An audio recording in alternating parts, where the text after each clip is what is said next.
Hello everyone, আমি তনুশ্রী নিয়ে চলে এসেছি একটা সুন্দর রেসিপি। তো প্রথমে দেখো, আমি বেবি কর্নগুলোকে এইভাবে ছোটো ছোটো পিস পিস করে কেটে নিচ্ছি।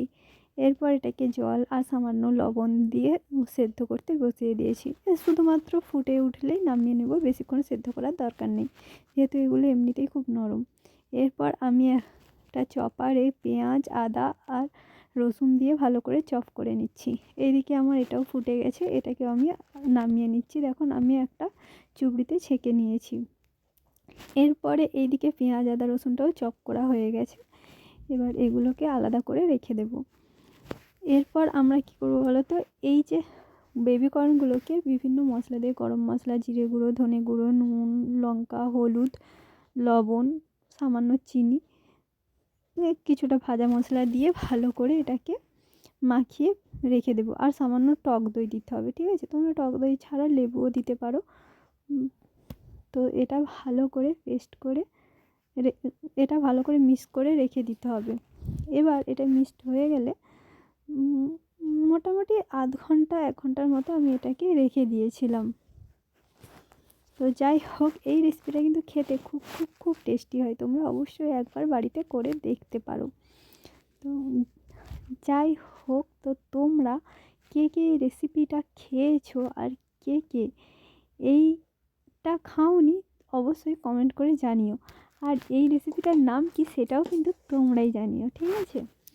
তো যাই হোক, এরপর দেখো, আমি এখানে ময়দা, চালের গুঁড়ো আর একটু কর্নফ্লাওয়ার দিয়ে ভালো করে মেখে রেখেছি। আর এদিকে তেল গরম করতে বসিয়ে দিয়েছি।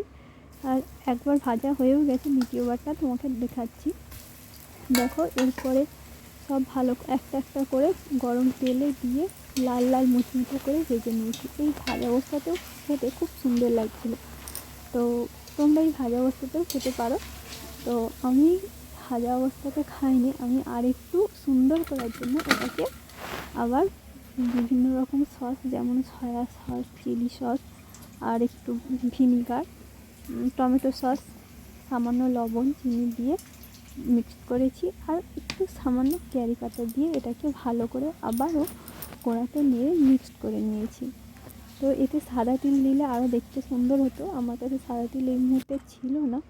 যাই হোক, আর ওই যে পেঁয়াজ, আদা, রসুনটা চপ করে রেখেছিলাম, সেটাকে প্রথমে তেলে ভেজে নিচ্ছি, ঠিক আছে?